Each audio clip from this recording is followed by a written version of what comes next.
When you think of the word crystal, you may think of a fancy chandelier, elaborate drinking glasses, or perhaps priceless gems adorning the décolletage of a wealthy woman, the crown jewels of royalty throughout the ages.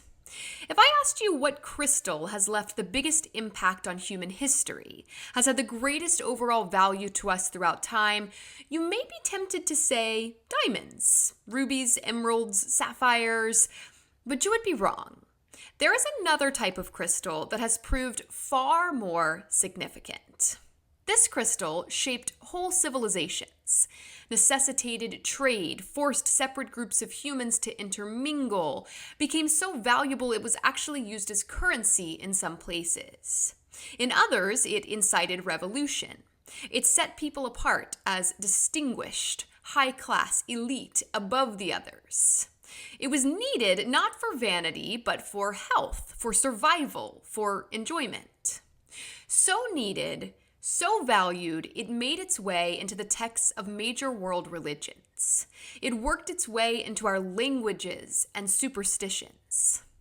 This is no precious gem like what might adorn the crown of a prestigious king. I'm talking about simple table salt here. Let's fix that.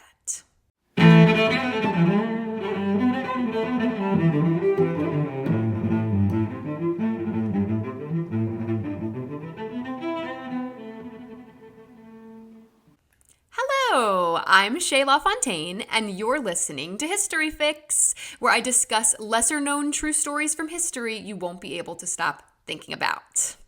I am back this week with a full-length episode after a brief hiatus last week. If you missed it, I did release a mini fix from the Patreon vault, so there is something there for you to listen to.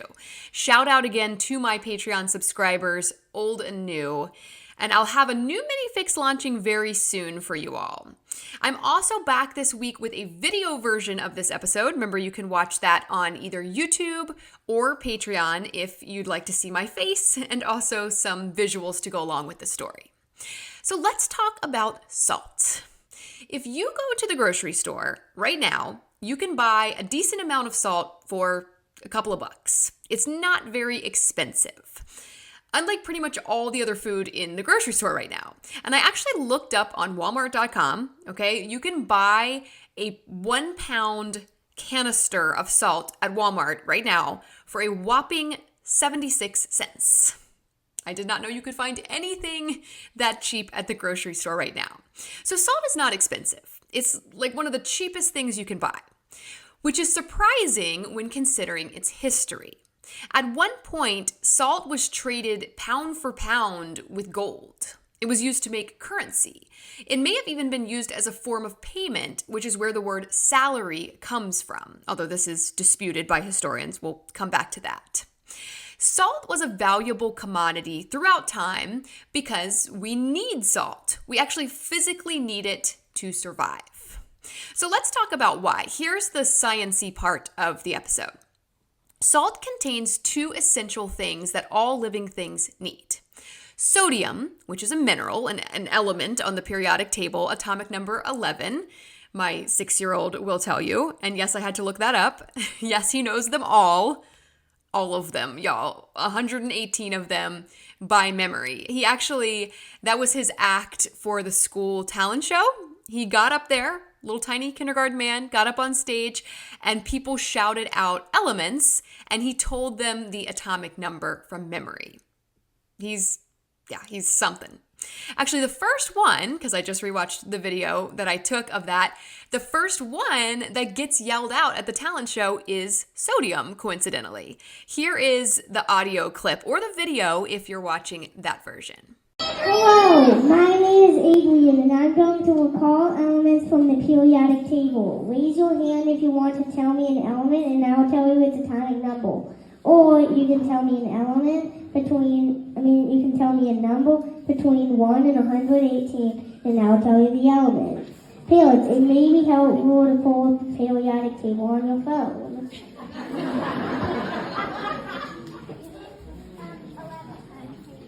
Okay, 11 is sodium. Salt also contains chloride ions, which are electrolytes. electrolytes. So we need sodium because it's essential for nerve and muscle function, and it also helps regulate fluids in the body, controlling blood pressure and volume. And without it, that stuff gets all messed up, and that's pretty important stuff. And we also need chloride ions, these electrolytes, because they regulate blood pH and pressure. Chloride is also an important ingredient in stomach acid production, which of course we need to digest food. So we literally cannot live without salt. We are full of salt. When you cry, your tears are salty. When you sweat, your sweat is salty. We are salty beings, all of us living things on Earth. When we sweat, we lose a lot of this salt. This is why electrolytes are so important for athletes and like marathon runners and whatnot. A lot of marathon runners actually carry electrolyte tablets, which are basically like salt licks, in order to replenish all the salt that they're sweating out because our bodies don't work without it.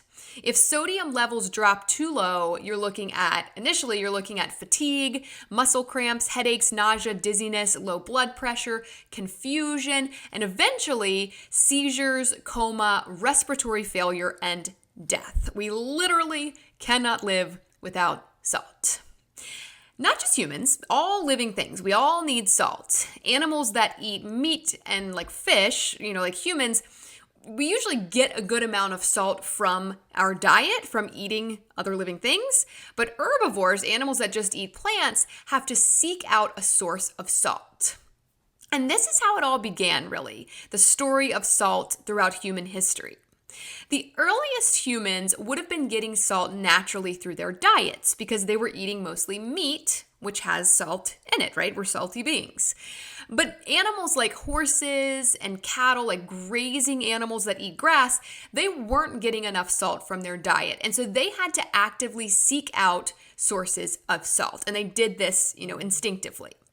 According to Time magazine, quote, "The history of the world according to salt is simple. Animals wore paths to salt licks, men followed.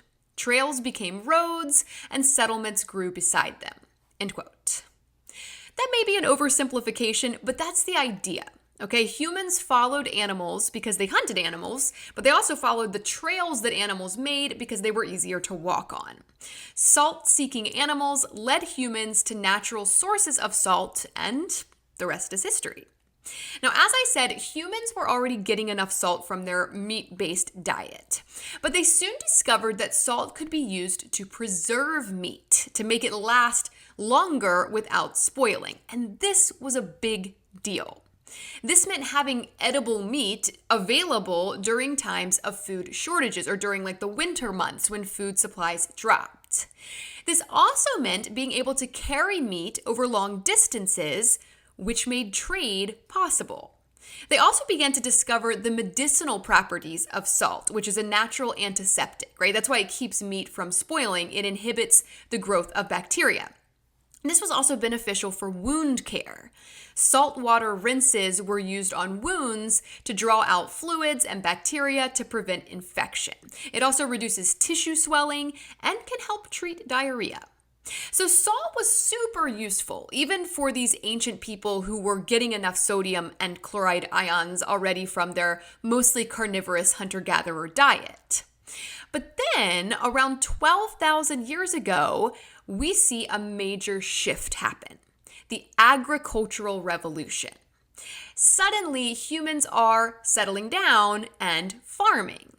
They stop following game around and they start planting crops instead. They're still eating meat, if they're lucky, but they're eating a whole lot more plants now than they ever have before.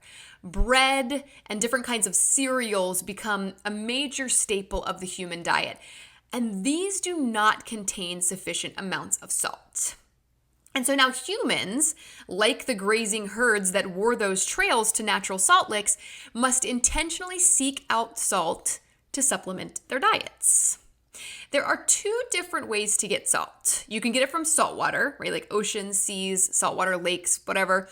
You have to evaporate the water, either using sunlight or by heating the water up over a fire. You evaporate all the water off, and the concentrated brine that's left behind eventually crystallizes into salt. So you can get salt that way, or you can find underground salt deposits called rock salt. This is where most of the salt on Earth is, actually, underground. These are huge beds of sedimentary evaporite minerals that form basically when like an underground lake or sea evaporates and leaves salt behind. They can be huge, up to 1,150 feet thick and stretch for miles and miles and miles.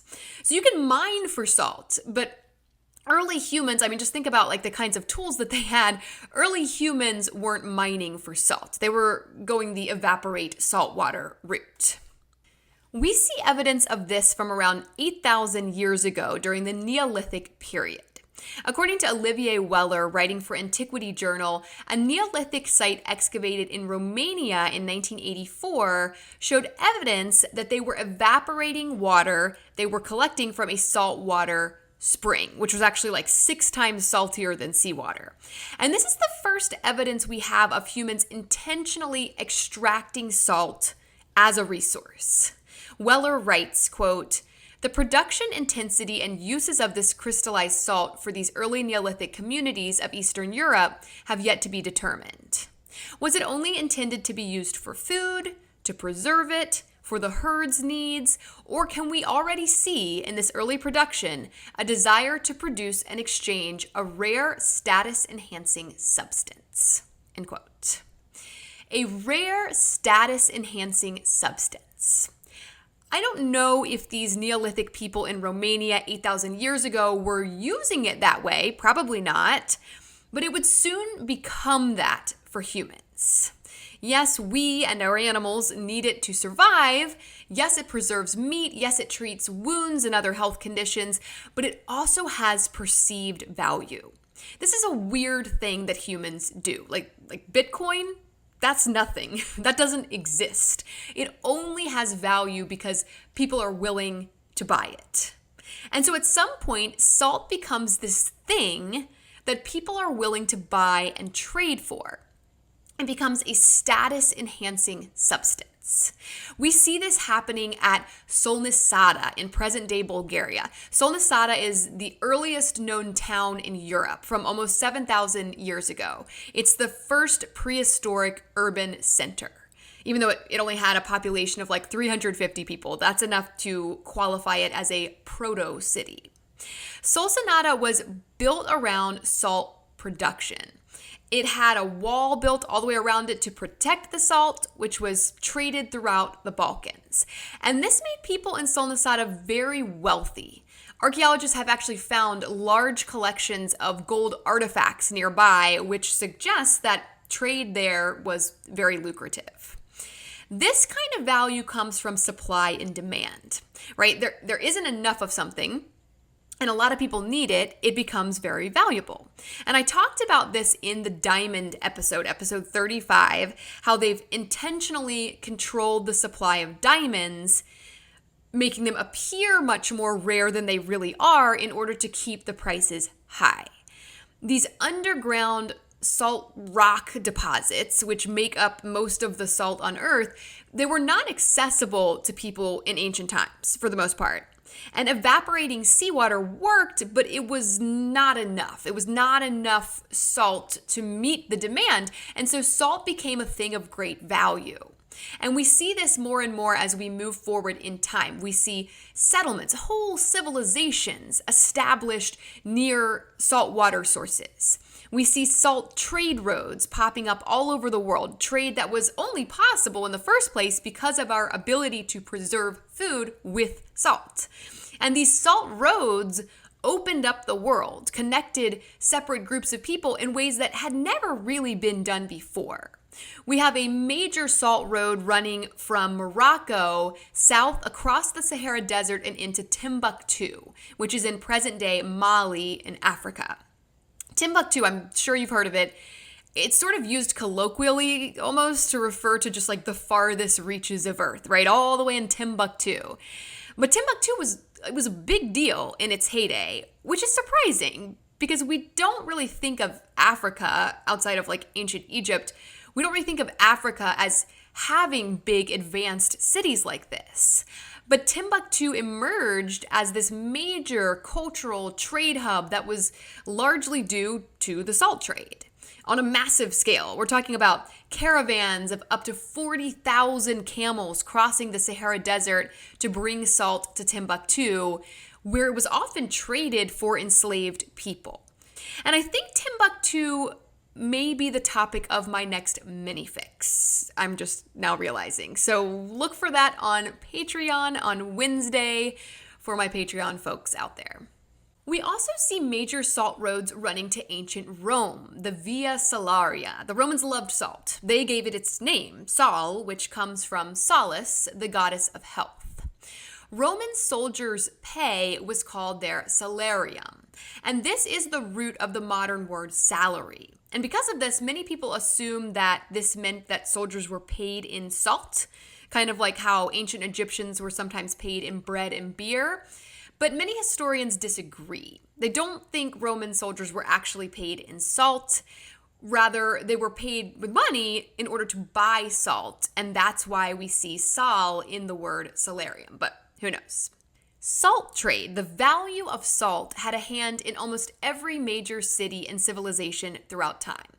To quote Time magazine, salt routes crisscrossed the globe. One of the most traveled led from Morocco south across the Sahara to Timbuktu.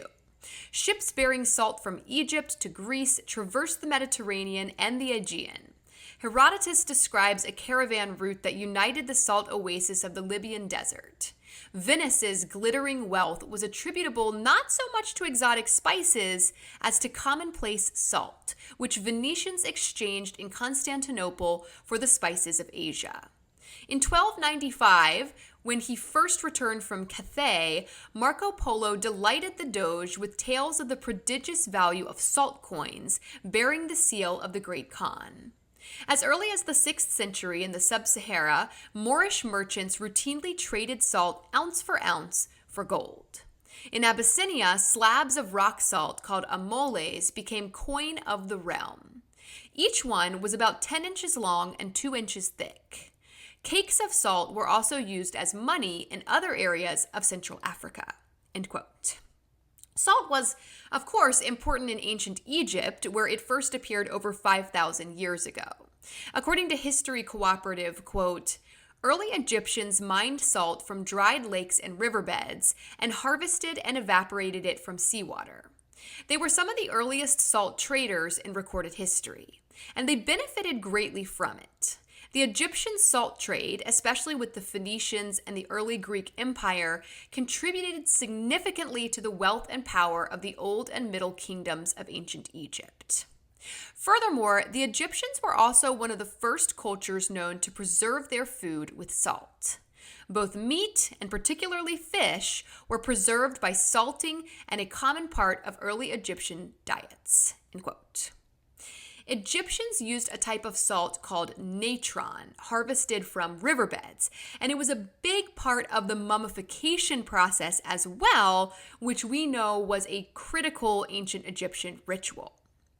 Salzburg in Austria, which literally means salt city, was a major center of salt trade in ancient Europe. The Hallstatt salt mine there is still open today and is considered the world's oldest operational salt mine. Salt was super important in ancient China as well. The earliest known Chinese treatise on pharmacology, the Pengzhao Kanmu from more than 4,700 years ago, lists over 40 different types of salt and their properties. It also discusses how to extract salt and use it for human consumption. Salt in China was traded in pottery jars of a standard size, much like how Egyptians regulated the size of a loaf of bread. And so it became like a unit of currency, essentially, right? One jar of salt will get you whatever. Now, eventually, the Chinese government began to regulate salt, tax it, and monopolize it. And this led to economic stability in China through various dynasties. The salt was like holding up their government basically for a really long time. But it also led to conflict and rebellion over unfair taxes and monopolies and whatnot. And we'll see this happen again more recently as well. The French Revolution, episodes 90 and 91, caused in part by salt taxes. We think about bread, usually, the extremely high prices of bread as being the catalyst of the French Revolution, right? Let them eat cake and all that. But really, the salt tax, called the gabelle, was a major contributing factor as well. According to Wikipedia, quote, the gabelle, a hated French salt tax, was enacted in 1286. From its inception, the application of the gabelle in France varied significantly depending on the region. The provinces subjected to the Grand Gabelle had to pay for salt at an official price and were also required to purchase a fixed amount annually, while in other areas no taxes were paid at all. As a result, in the 18th century, the price of salt in Paris was 20 times higher than its price in Brittany, encouraging smuggling between regions. This tax was particularly despised due to both the regional differences in its application and the disproportion between the value of the product, which in many places could be obtained almost for free, and the amount demanded for it. The injustice of the gabelle was one of the reasons for the French Revolution. End quote. The American Revolution, we know, was also fought over unfair taxes. Salt was not one of them, but it did come into play. Loyalists, right, Americans who still sided with the British, were known to intercept Patriots' salt shipments to keep them from being able to preserve their food, which was obviously necessary for troops traveling during wartime. So this was a way to sabotage American war efforts by messing with their food supplies. Mess with their salt, you mess with their food supplies. In the 1930s, during the Indian independence movement, also from Great Britain, chill out, guys, high salt taxes became another major grievance, just like with the French Revolution. Mahatma Gandhi, who led a lot of non-violent protests during that Indian independence movement, he organized a salt protest specifically to demonstrate against the British salt tax. Salt was a status symbol, which is why we see governments trying to control it as a form of oppression. You want the salt? You're going to have to pay us for it, right? According to Time magazine, quote, the social symbolism of salt was painfully evident in the medieval equivalents of the Amy Vanderbilt Complete Book of Etiquette. As late as the 18th century, the rank of guests at a banquet was gauged by where they sat in relation to an often elaborate silver salt cellar on the table. The host and distinguished guests sat at the head of the table, above the salt. People who sat below the salt, farthest from the host, were of little consequence. End quote. Salt was so important physically, for survival, but also socially and culturally, that we see it take on spiritual meaning even.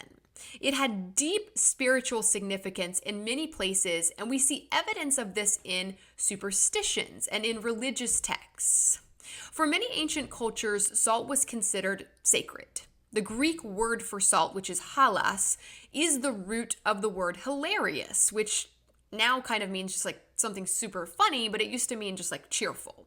So the Greeks believed that salt actually brought people happiness. A lot of cultures looked at its purification properties, the way that it kept meat from spoiling and cleaned wounds, and they applied that spiritually. They came to believe that salt could purify or protect against evil. You've seen this in the movie Hocus Pocus, because of course you've seen the movie Hocus Pocus, where they create a line of salt, like a salt circle that the witches can't pass over. So it has this spiritual protection quality to it. Superstitions arose during the Middle Ages, because they were just that was the age of superstitions, because everyone's just afraid all the time, basically. A lot of trauma.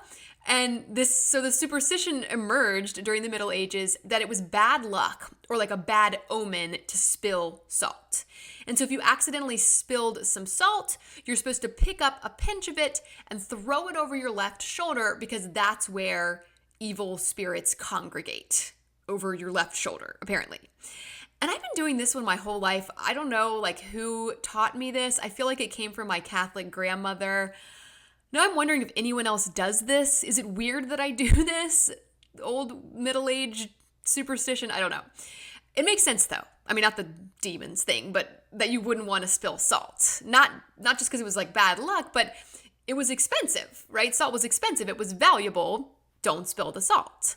In Leonardo da Vinci's very famous painting of the Last Supper, if you look closely, you will notice that Judas has an overturned salt cellar in front of him, which has symbolic meaning. It's alluding to the evil that is to come, a bad omen, right? Judas, if you forgot, is the Jesus disciple who betrays him and gives him away to the Romans. So this is supposed to be like an omen of bad coming.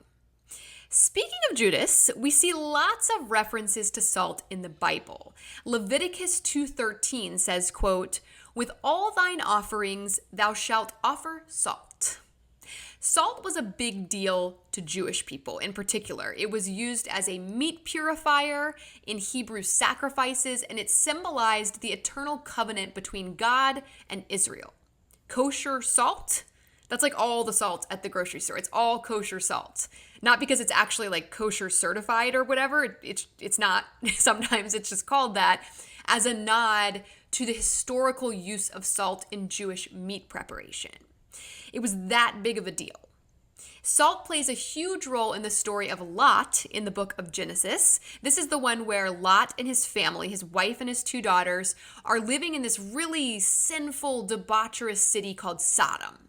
And 2 angels appear to Lot and they tell him that he needs to take his wife and his daughters, he needs to take his family and get the heck out of there, right? Flee the city, this sinful city, flee the city without ever looking back. And that was important. Just go, do not turn around, do not look back. But as they're fleeing, Lot's wife, of course, because it's always the women in these patriarchal stories, her faith is uncertain. She's weak, yada yada, brainwashing. Sorry, it is. She looks back. She defies the angels and takes a quick glance back towards Sodom as she is leaving, and she's turned into a pillar of salt. Seriously though, how great would it have been just for all of humanity, for every little girl in Bible study class, if it had been Lot and not his unnamed wife who had looked back? Girl doesn't even get a name in the story. We see salt in later religious rituals and stories as well. In the New Testament, Matthew addresses followers of Christ as the, quote, salt of the earth, which is a good thing here. Lot's wife turning to salt is bad. These people being salt is good. I don't know. In earlier baptism rituals in the Roman Catholic Church, salt was placed in the baby's mouth in order to purify him or her. And this actually came from earlier pagan Roman rituals, of course, because the Catholics borrowed almost everything from the pagans, in which grains of salt were placed on the lips of an 8-day-old baby. So when we look at the story of salt throughout human history, its importance is hard to overlook. What started as a chance discovery while following game trails became a valuable commodity that led to the rise and fall of whole empires. We needed it to keep our bodies alive once our diet shifted to grains and plants that lacked the salt we had always unknowingly relied on. We needed it to preserve food during times of bounty so that we wouldn't starve during times of famine. We needed this preserved food in order to travel, in order to trade, which opened up connections between different cultures that would not have been possible without salt. And this facilitated an exchange of goods, but also an exchange of ideas, which set humans apart from all other creatures.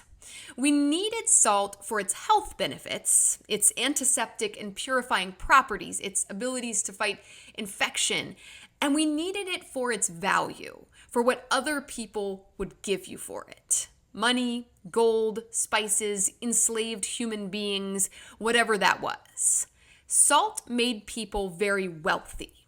Cities that could produce and trade salt emerged and rose to the top. Salt was powerful. It set people apart.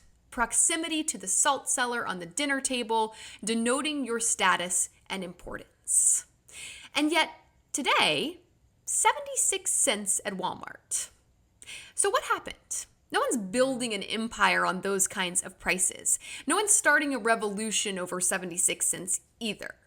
What happened to the value of salt? The very thing they intentionally stopped from happening to diamonds. The supply increased in a big way. Throughout most of time, salt was difficult to obtain and transport. 40,000 camels, remember?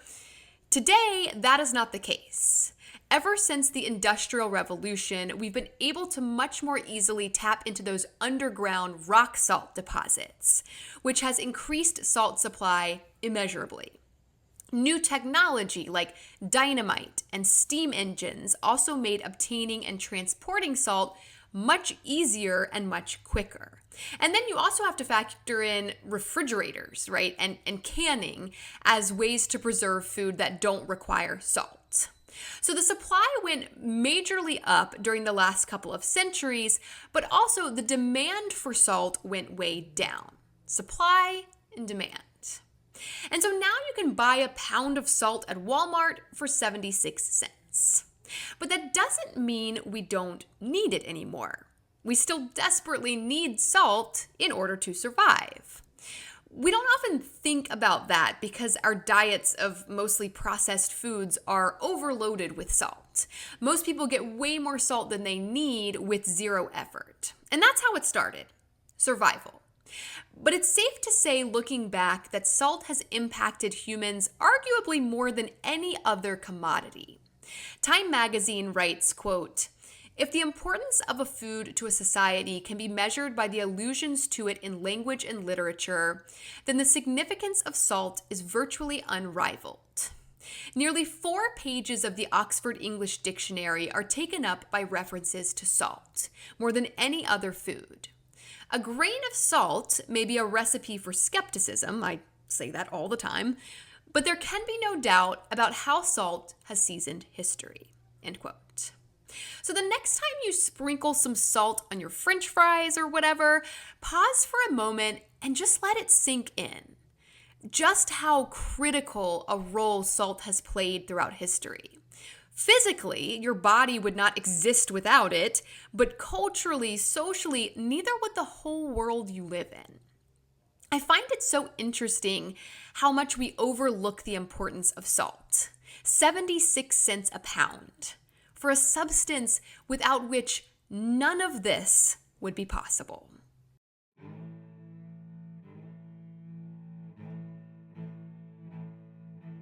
Thank you all so very much for listening to History Fix. I hope you found this story interesting and maybe you even learned something new. Be sure to follow my Instagram at HistoryFixPodcast to see some images that go along with this episode and to stay on top of new episodes as they drop. I'd also really appreciate it if you would rate and follow History Fix on whatever app you're using to listen, and help me spread the word by telling a few friends about it. That'll make it much easier to get your next fix. Information used in this episode was sourced from Time Magazine, the National Library of Medicine, National Geographic, Wikipedia, Antiquity Journal, History Cooperative, and the University of Hawaii. As always, links to these sources can be found in the show notes.